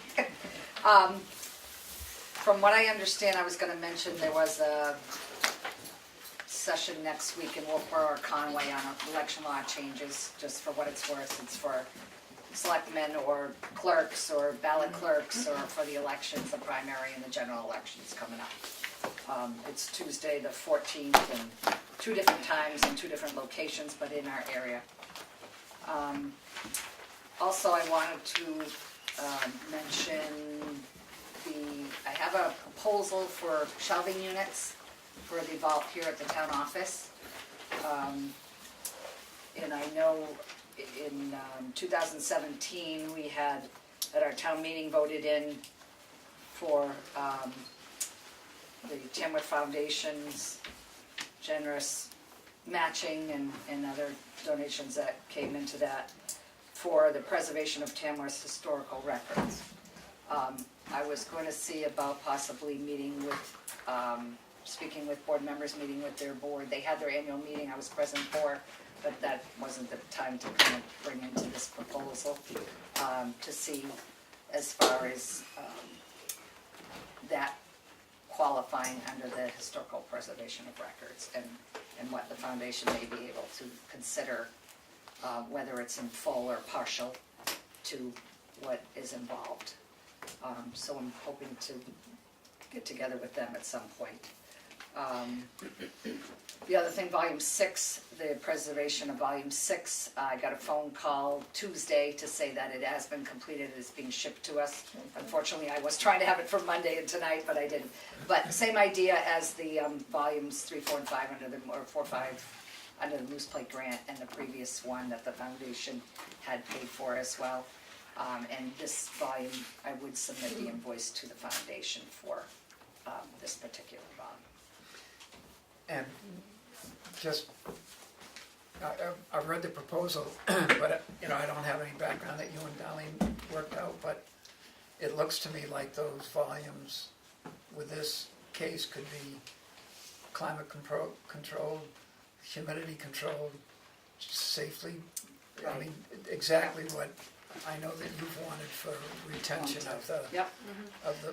among the best record keeping in the state of New Hampshire. Really? Well, the gentleman commented too, I believe, at least doubling the capacity of what we have with the shelving unit that's been proposed. Amazing. So it would provide for the future documents as well.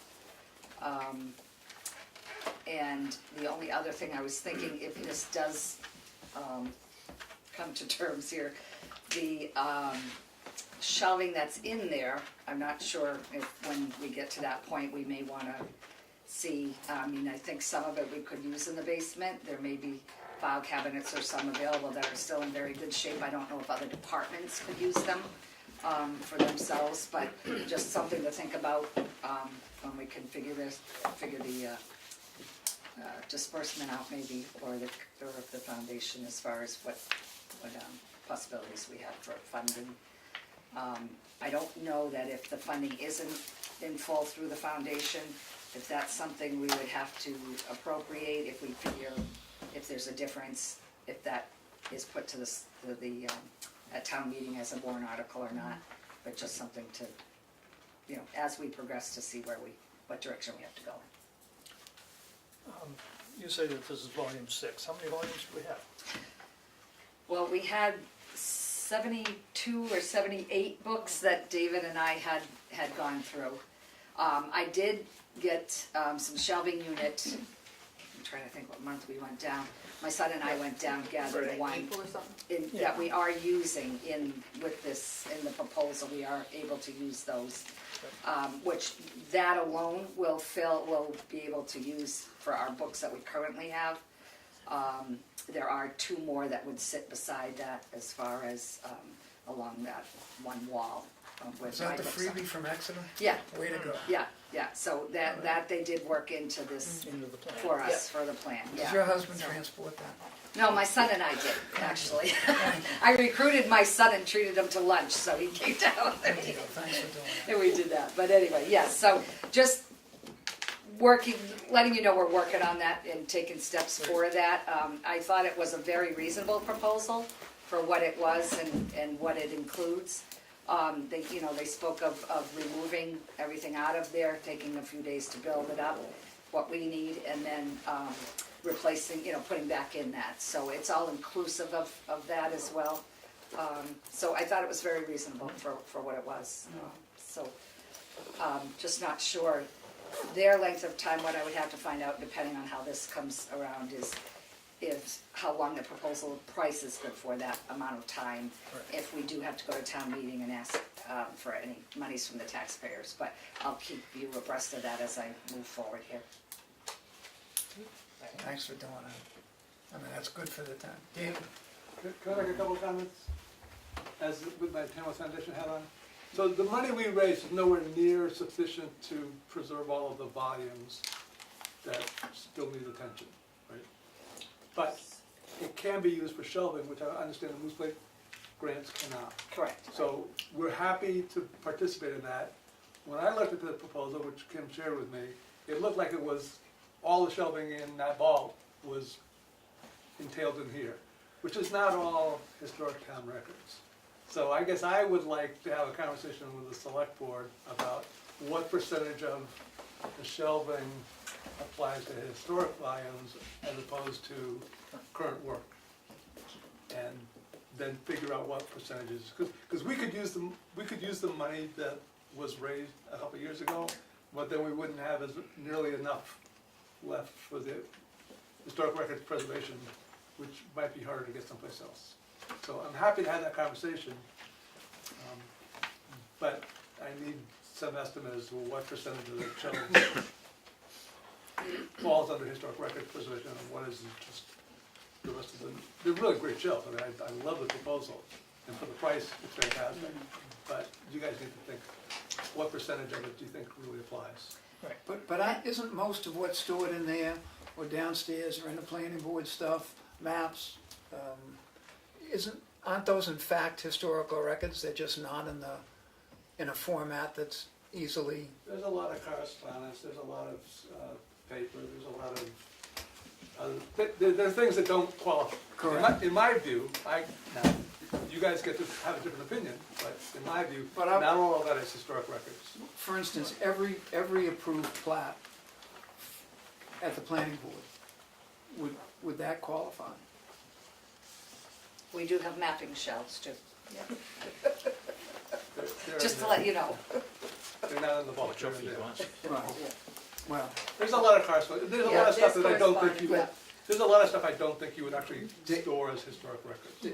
Dave Dinwiddie took 4, the leaf bags. Darlene and Robin and Kathy, and Dave supplied 4 leaf bags. Those are Kim's bags this week.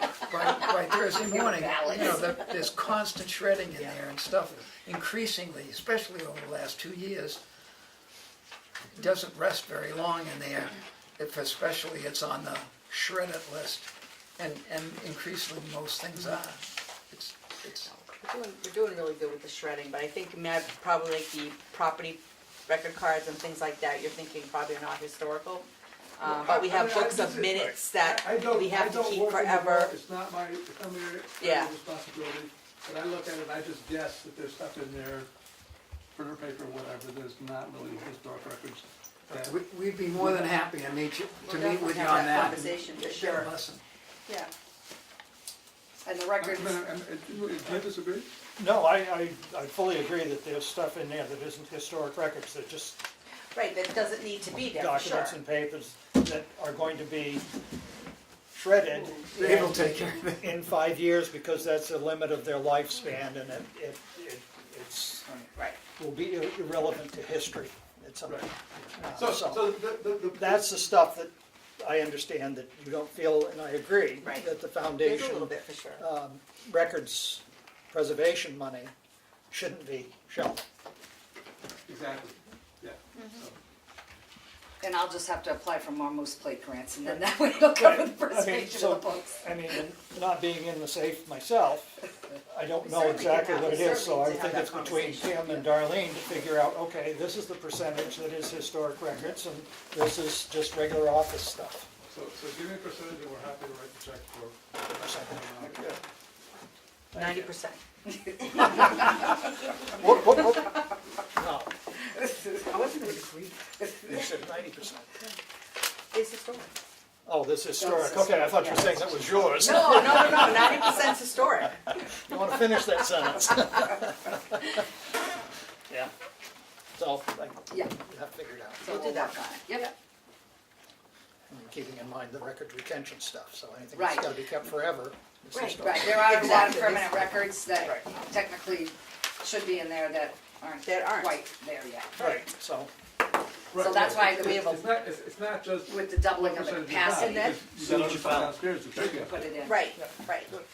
So if we, given that, we have the master plan on old business, which we may or may not get to, selectmen's updates, which some of you don't think is thrilling. So, well, and another public comment thing, but if there is public comment, what we would do is do the signature file, get the updates, and then a very brief non-public concerning an ongoing issue, and then we would adjourn.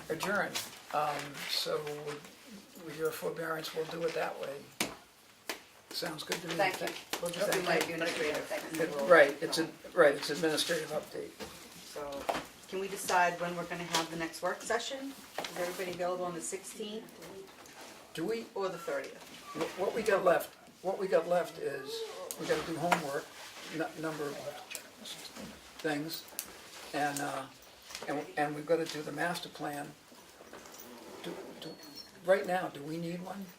I'm out of town the 16th, so Can we wait? Can we do it on the The 30th? 16th is not good, so tentatively the 30th, because we might find, well, we're gonna do nothing else on the 23rd, so we should probably, Right, I'm out the 16th, so so the 30th? I'm out the 16th. All right, so let's do the 30th for now. and that's a tentative thing if we, if necessary, and it sounds like it's gonna Everyone's going on be vacation. necessary. I'm not going to vacation. Not going nowhere good? Thank you I'm for just coming. to that point. Bye, Sam. Thank you. And gentlemen. So I did submit the proposed, or the estimates for the Narrows Bridge, the cost for the bridge. 13,606 was to put the bridge back up, and that was all the money that was spent by CLC. And then I added about 2,500 for the highway of the work that they did. So I'm still waiting for the adjuster on that. Mike Ames is gonna start working back here and at the townhouse. And just That's for that column on the column and the stair. on the stairs and the fire escape. Yep, yep. And then also, do we wanna talk about him putting stairs outside to the attic that we budgeted for last year? Or not do anything at this building right The now? only access is a 12-foot ladder won't do it, is a 16 or an 18. I think, it's a good idea to have that access, but I looked at the price and I just sort of swallowed hard. I thought it was a Damon? mistake, but- If you would, What's that? thank you.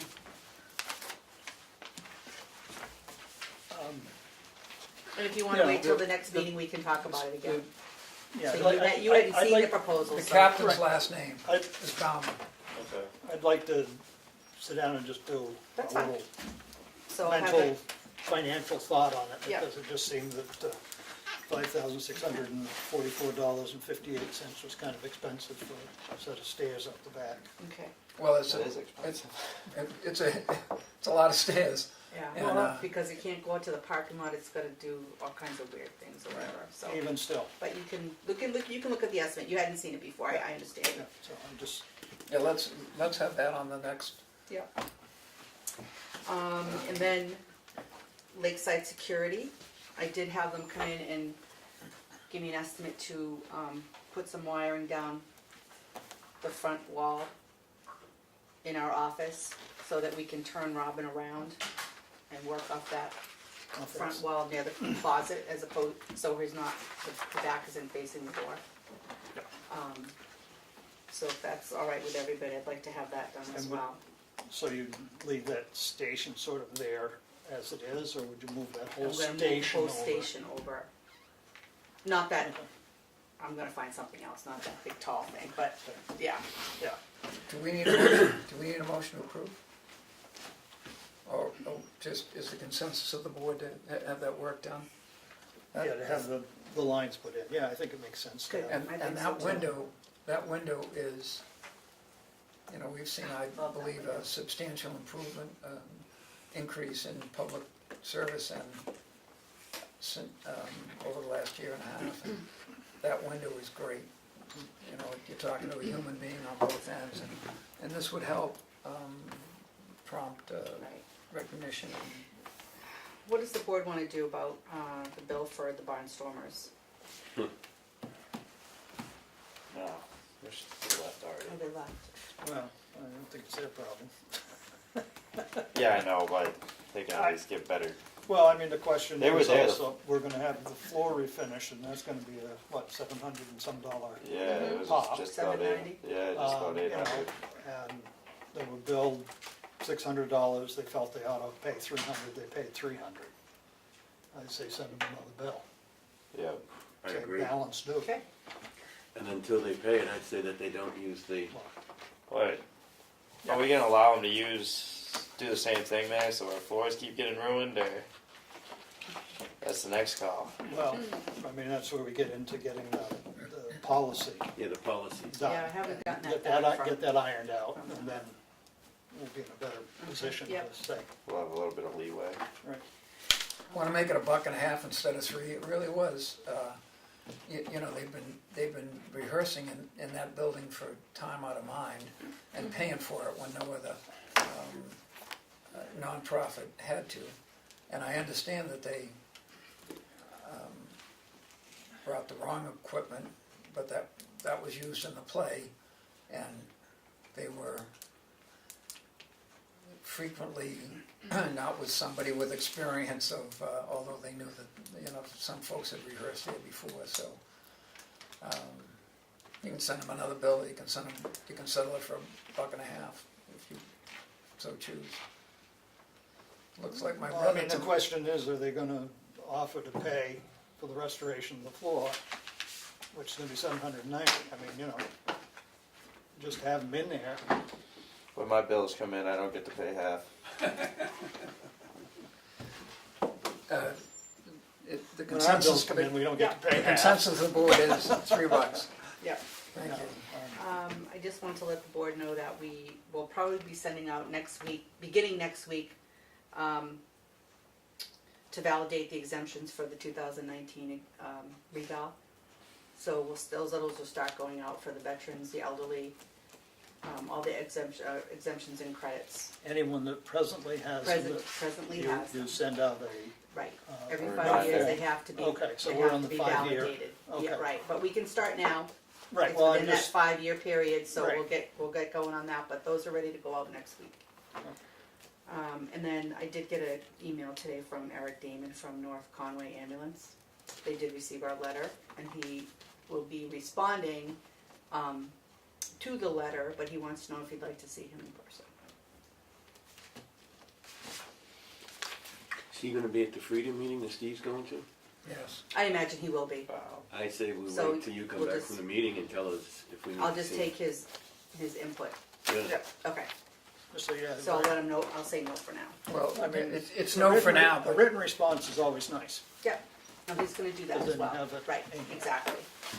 and it's not he Right. said, she said. That's it, that's it. that's it for me. That's not it. Oh, did you wanna talk about something else?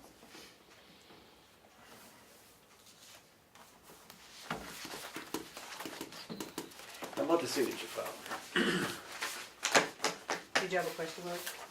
No, I guess I'm good. I guess I'm good. Do you have the signature file? They're right here, I'll hand it to you. That's great.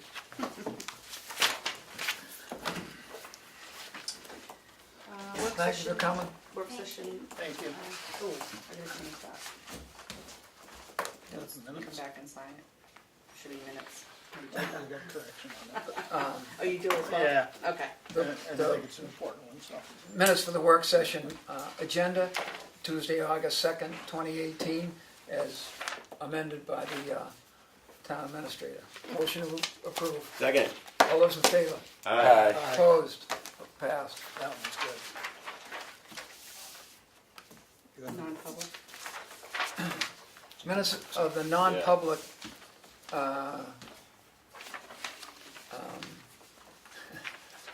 session of August 2nd.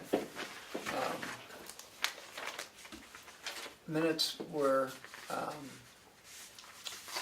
sealed. Minutes were voted to be sealed. Motion to approve. Second. All those in favor? Aye.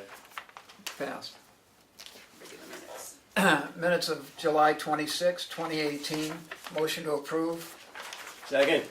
I'd like to make an amendment to those minutes, if I could have the minutes just so I can, in the last paragraph, under old business, it says, Selectman Farnum believes that CMI must follow, and that was not what I said, that CM follows the sports code. Oh, okay. So the must needs to come out with an CMI S after follows. follows. I can Okay. give you this if you want.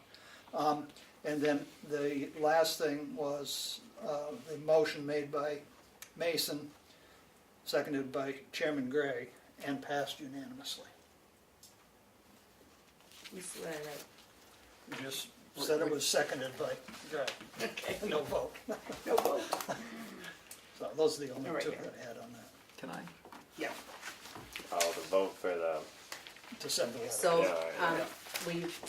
will you vote on this as amended? Absolutely. The memo before you is, motion before you is to approve the minutes as amended. All those in favor? Aye. Opposed? Would you like a signature? Oh, no, we're gonna have a signature. I'm gonna redo Sign it. out. Thank you. That's, Good heavens, more that's what I paper. said. Account payable check register for August 2018 in the amount of $339,609.03. Motion to approve. Second. All those in favor? Aye. In the check register. The check register in the amount of $339,609.03. Motion to approve. Second. All those in favor? Aye. Payroll man. Payroll manifest dated 8/16/28 in the amount of $28,776.98. Motion to approve. Second. All those in favor? Aye. Driveway permit. A driveway permit, I have a question about this. The Silver Pines Lane, I don't have it. The permit is number 2018-04, which does us no good, but it's on Silver Pines Lane. I don't have a map of it. It's right here. Oh, map 212, lot 21, thank you. This form requires a signature from the selectmen, and I think we decided that one We did signature vote would that do. one signature from you was gonna be you. Is there opposition to the, I make a motion that we approve the driveway permit. all those in, second, all those in favor? Aye. Aye. Opposed? Thank you. It's signed. She gets it I'm back. gonna go right in this Thank file. you. Application permit for a raffle, St. Andrews in the Valley on November 16th, 2018. Motion to approve. Second. All those in favor? Aye. Passed. This just came in this afternoon. An intent to cut, lot 407-028, Philbrook Neighborhood Road.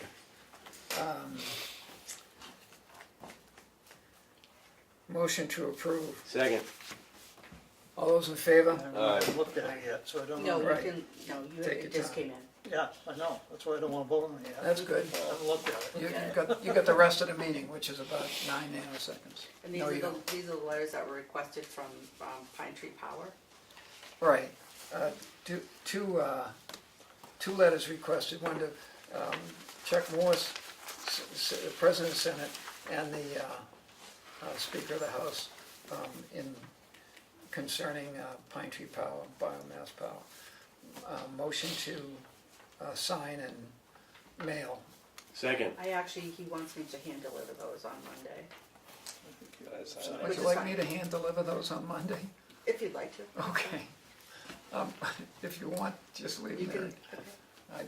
or you can take them, you can take them tomorrow. I wasn't gonna be here tomorrow, that's why I told him Monday. I can take them tomorrow if you like. I'll walk out of here with them tonight. Oh, You made a motion, I second it. I'm curious as to what we're gonna do about Becky. signature. Well, She's not around, it's okay. She's away for the week. Okay. Yep, I'll take them home and fetch them over there. I have to Steve, talk. you made a All those in motion, I favor? second. All those in favor? Aye. Opposed? I won't put them in the same pile so you don't get confused. Okay. Done. Selectmen's update. I got nothing. I got wet. I was You gonna got say wet. you got wet. We all got wet. Wet yourself. Wet? Slightly. Wet. Okay. Believe it or not, even the dollar bill I had in my wallet got wet. I went with Aaron to CMI, responding to an invitation from CMI to go get, Take a tour of the Go look. there it is. facility. Anything else, updates? Dan has a point that we're going to, I'm going Monday to Freedom about the ambulance. And it's not a meeting, if we go to somebody else's meeting, if we have a discussion about it, we'll do that at a meeting that follows it. If somebody is stricken with a desire to attend a TCC meeting on Monday, let me know, although Nelson and Chris Conroy will not object if I miss a meeting, and don't waste their time. If we can postpone the master plan to a more convenient time.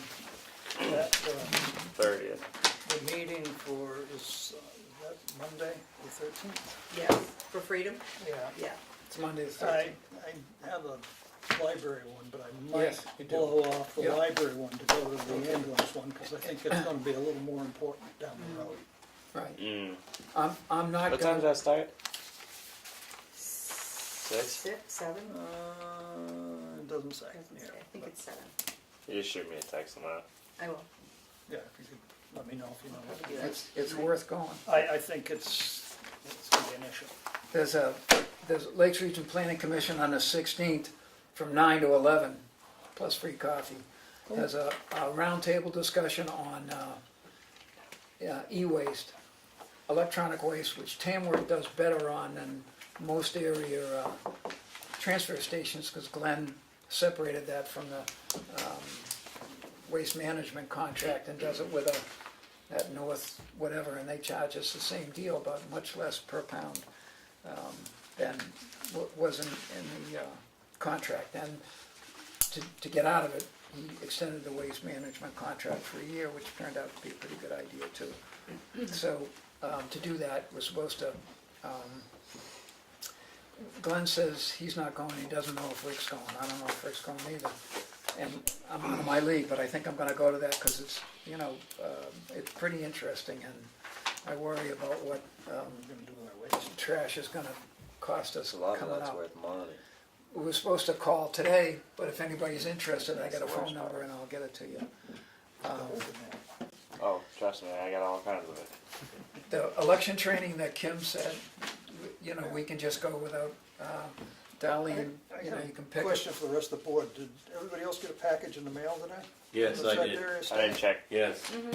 Cost $7.25 to mail that to you, plus the printing costs. I Yeah. think that's a big waste of the state's dollar. Huge. And to think I'm gonna read that whole thing? Well, and to think, every selectman in the state gets it, Yeah. Yeah. that is there's what, 234 towns, if each town had 3 selectmen, at $7.25 apiece. I got it. And it probably goes to the moderator, the And clerk, it all goes to, everybody. so I think somebody ought to be writing the state to say that that's unrealistic in this modern many towns day were there? age of electronic information, that we'd be spending that kind of money. 234. I'll sign your letter, Okay. thanks. How many times you say, Willie?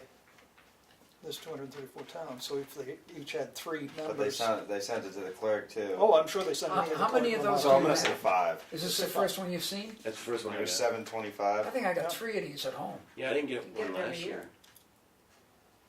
Yeah, I'm wondering, maybe I didn't get one last year, maybe I got 3. 5 times 7, that's 25. Motion to go into non-public. $8,482 just for postage. Great.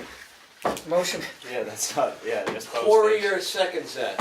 wait, it's under 91-A, colon 3, Roman numeral 2E. Poirier seconds it. Gray votes yes. Poirier votes yes. Rigger, yes. Farm, yes. Thank you. Thank Thanks, you. John. Thanks for your patience.